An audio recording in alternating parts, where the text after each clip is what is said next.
La folle campagne.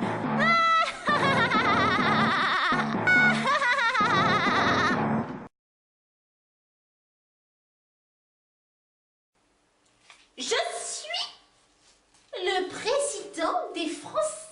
Je suis le roi des gnomes. Je suis le maître du monde. Je suis le détenteur du temps grâce à ma montre Rolex. Je suis le président du pouvoir d'achat des riches. Je distribue de l'argent à tous ceux qui n'en ont pas besoin. Oh, tu es pauvre. Tu veux un billet? Oui, mais tu sais, il faut faire des sacrifices. Est-ce que tu es prêt à renoncer à l'école gratuite pour tes enfants? Dis oui. Oui, c'est bien.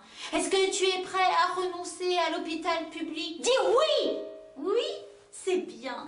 Est-ce que tu es prêt à renoncer à toute forme de service public? Dis oui. Oui, c'est bien. Viens chercher le petit billet, viens chercher le petit billet. Attention, est-ce que tu as assez travaillé? Il faut que tu travailles plus, il faut que tu travailles plus, il faut que tu travailles plus. Fainéant. Mais travaille plus, travaille plus, car je suis l'empereur du monde, du monde. Je suis le président des Français. Je suis le maître de l'univers. Je suis le méchant petit gnome qui a réussi à séduire la jolie petite elfe.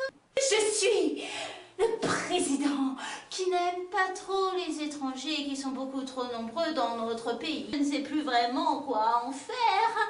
Je pense qu'il faudrait tous les mettre dehors. Je suis moi-même d'origine étrangère. Les Français n'aiment pas les étrangers n'aiment pas les Français, donc je ne m'aime pas.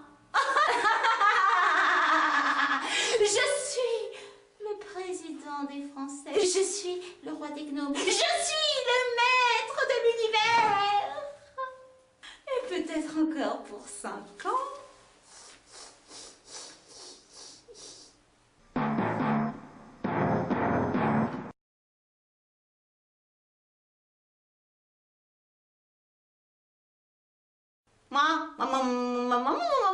Moi, je suis le peuple, moi, je suis la gauche, moi, je suis le travailleur, moi, et moi, la retraite, je sais faire, moi, le service public, moi, je sais faire, moi, je sais ce que c'est l'immigration, la culture, moi, je connais, moi, augmenter le SMIC, moi, je le fais, moi, parce que moi, je suis beau, et puis moi, je suis honnête, et moi, j'étais dans la rue avec les travailleurs, et moi, je roule pas en Porsche, moi, et moi, les Corses, je comprends les Corses, et les chômeurs, je comprends les chômeurs, et les jeunes, moi, je les aime, les jeunes, moi, j'aime les retraités, moi, j'aime les retraités, et moi, je paye des impôts, et je suis contente de payer des impôts, moi, parce que moi, je suis le peuple, moi, je suis la gauche,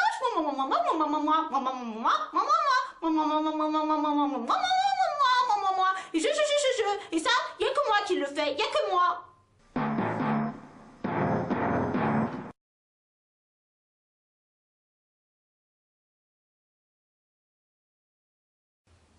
Chut, mais t'es fou quoi? Tu vas nous faire repérer. Ils sont partout, ils sont partout. Attends, il faut que je sache si t'as été contaminé ou pas. Je vais te scanner.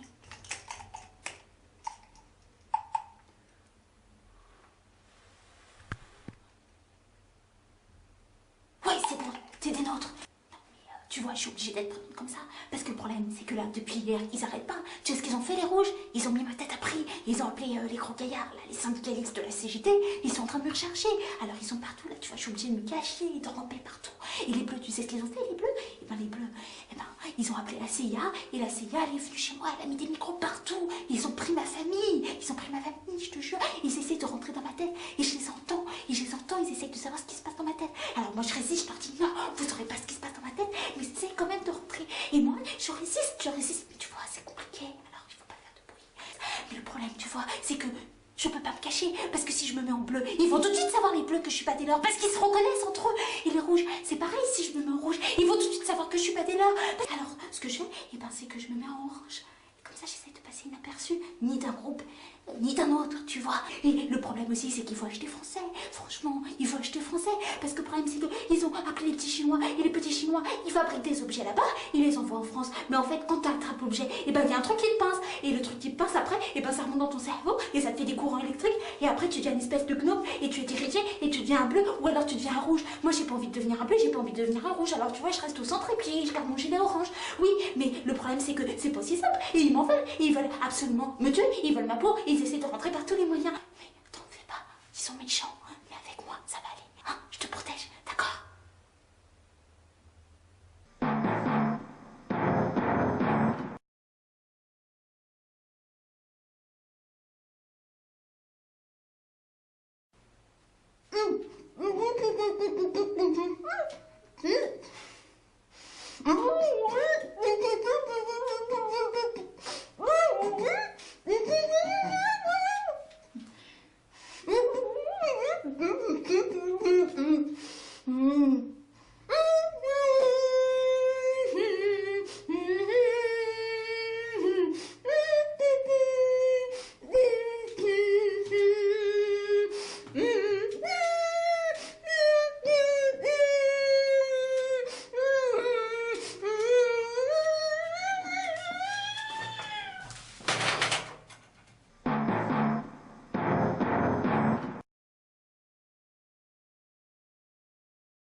Bonjour, alors aujourd'hui je suis très triste parce que je viens d'apprendre que l'écologie est loin d'être la priorité des Français.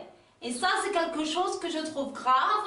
Je me suis beaucoup remise en question et je me suis rendu compte que c'était lié au fait que je n'ai pas assez insisté sur l'éducation écologique.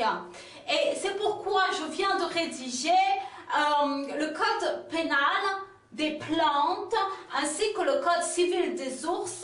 Je poursuivrai bien entendu ces travaux à toute catégorie d'êtres vivants. Alors par exemple dans le code civil des ours, un exemple, article 8, alinéa 6, l'expression « il ne faut pas vendre la peau de l'ours avant de l'avoir tué » sera absolument prohibée.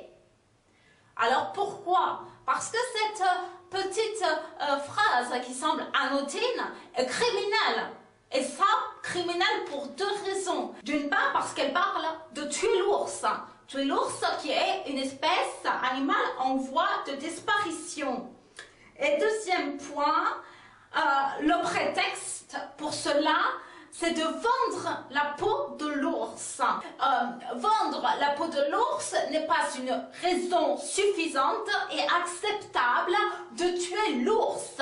On peut éventuellement tuer un ours si on s'est perdu dans une forêt, qu'on meurt de faim et qu'on voit un ours et qu'on veut récolter sa chair et sa graisse pour se sustenter.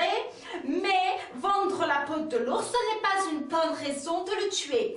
Et c'est pourquoi tout contrevenant encourra une peine qui est la suivante.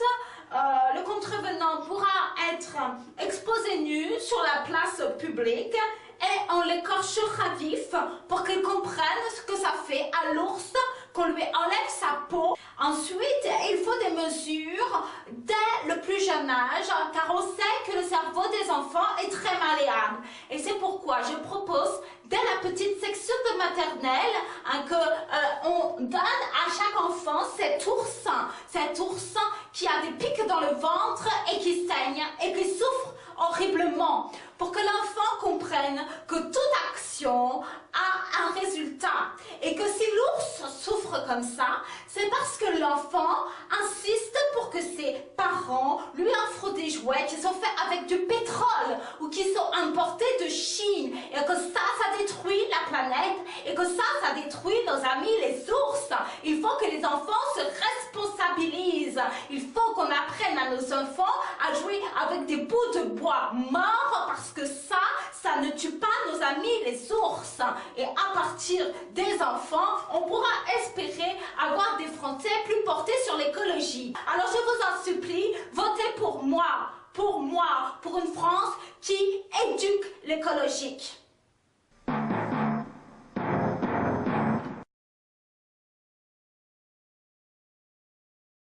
Français, Française. Je tiens aujourd'hui à m'expliquer sur une critique que l'on me fait beaucoup dans cette campagne. On me reproche d'avoir un discours séducteur et édulcoré qui cacherait des théories raciales et nazies. Mais pas du tout. Je suis honnête vis-à-vis de mes concitoyens et j'ai un discours sans gueule de bois, sans langue de bois. Par exemple, on me dit que je discrimine les populations africaines, alors que pas du tout. Et j'aime beaucoup les Noirs et les Arabes. Ces espèces de profiteurs du système qui violent nos femmes, qui tuent nos enfants et qui prennent toute notre richesse. Suce à l'étranger, suce à l'envahisseur. On me reproche également de défendre certaines thèses misogynes. Je tiens à dire que ça n'est pas du tout le cas. Je me suis beaucoup investie pour l'égalité homme-femme. Néanmoins, il faudra bien admettre que nous sommes génétiquement différents et biologiquement pas capables des mêmes choses. Et il va falloir que les femmes acceptent un petit peu plus de rester à la maison pour éduquer leurs enfants. C'est pour ça que nous avons tant de délinquance. Et cela permettrait également aux hommes d'avoir plus de travail et de ramener le travail dans tous les foyers français. On me reproche aussi également d'utiliser le prétexte de la laïcité quand cela m'arrange et d'avoir contribué à financer des écoles privées catholiques. Mais enfin, françaises, français. Ne sommes pas naïfs. La France a un héritage judéo-chrétien et il est normal d'aider cette culture à exister. Sans compter, quand même, que le Christ est mort sur sa croix et s'est sacrifié pour nous, pour une société vertueuse. Et cela est 1000 fois plus sexy qu'Allah et ses sbires de la viande halal. Et aussi, on me reproche très souvent d'avoir une vision réductrice de la culture. Mais enfin, nos jeunes ne connaissent déjà pas nos plus grands ouvrages français. Est-ce bien la peine d'aller leur apprendre les auteurs asiatiques ou africains? Je ne pense pas. Est-ce que vous trouvez ça normal que dans nos écoles, on n'apprenne pas à nos enfants Robert Brasillac, Paul Chac et Jacques Chardin? Si je suis élue présidente, je rendrai obligatoire l'année du baccalauréat la lecture de Bagatelle pour un massacre de Céline, le plus grand ouvrage antisémite de tous les temps. En bref, tout ce que je dis dans mon discours, c'est qu'il faut absolument rétablir un contrôle exigeant aux frontières, car à l'heure actuelle, les étrangers, les immigrés sont des assistés qui nous prennent tout notre argent. Et pour cela, il va falloir contrôler de manière très stricte l'immigration.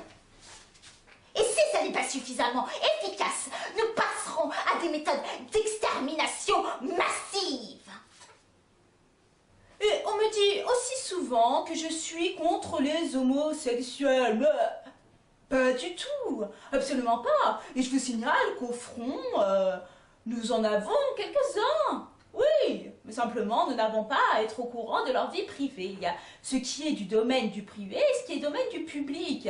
Ce qui se passe chez soi reste chez soi. Ce que je n'aime pas, c'est toutes ces revendications, toute cette mascarade, ces manifestations sur fond de musique techno. Ça va, quoi, hein?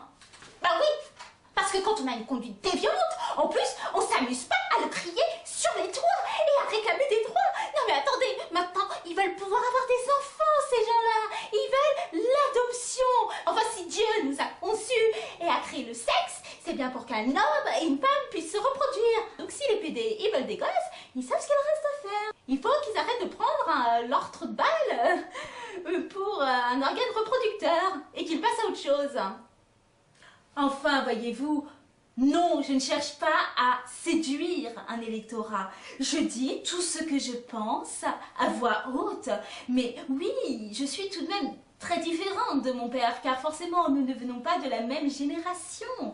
Et je veux que les Français puissent comprendre que l'on peut être d'extrême droite sans épouser une théorie raciale ou nazie. Après, ils sont libres d'y croire ou pas.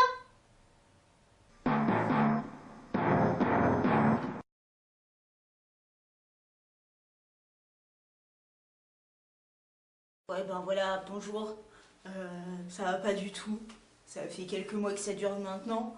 En fait, voilà, j'avais ma petite vie pépère, je travaillais à l'usine Ford et j'étais syndiquée, tu vois, j'étais bien dans la lutte sociale et tout. Et un beau matin, je me suis réveillée et là, bah, j'ai découvert que j'étais candidat à la présidentielle.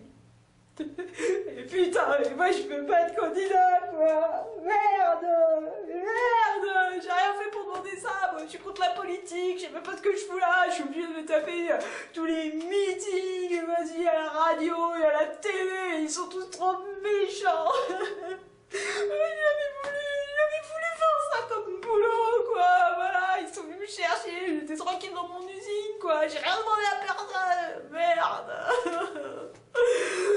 Voilà, quoi. Et vous pouvez pas continuer Besançon là, merde.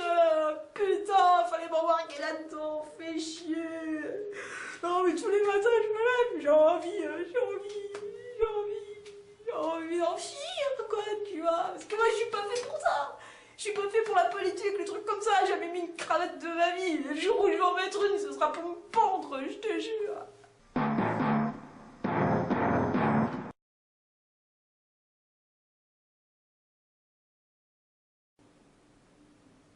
Français, Française,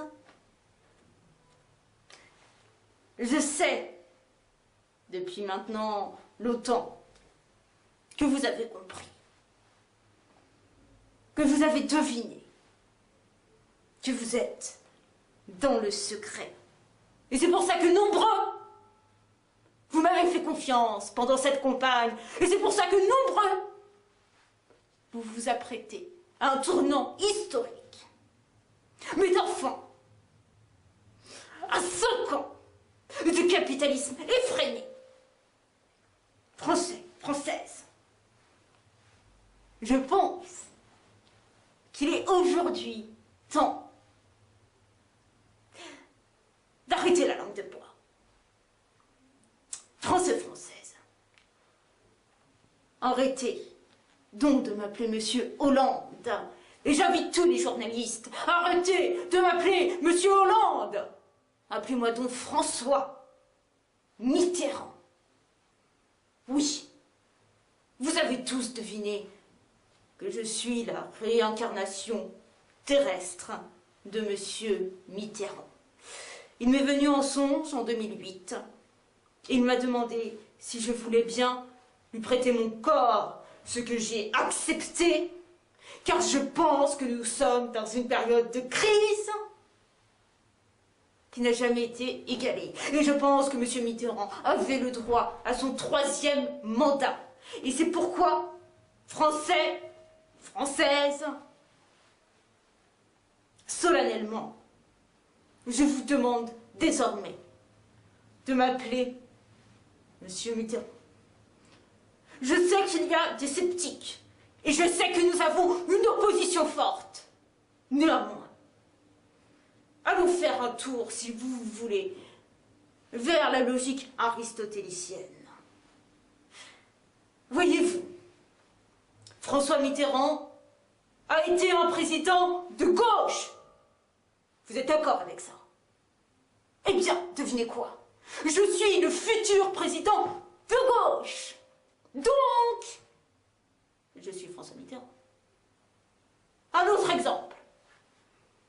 Êtes-vous d'accord pour dire que François Mitterrand portait des fois un chapeau? Eh bien, regardez. je porte, moi aussi, des fois, un chapeau. Donc, je suis François Mitterrand. Cela va sans dire.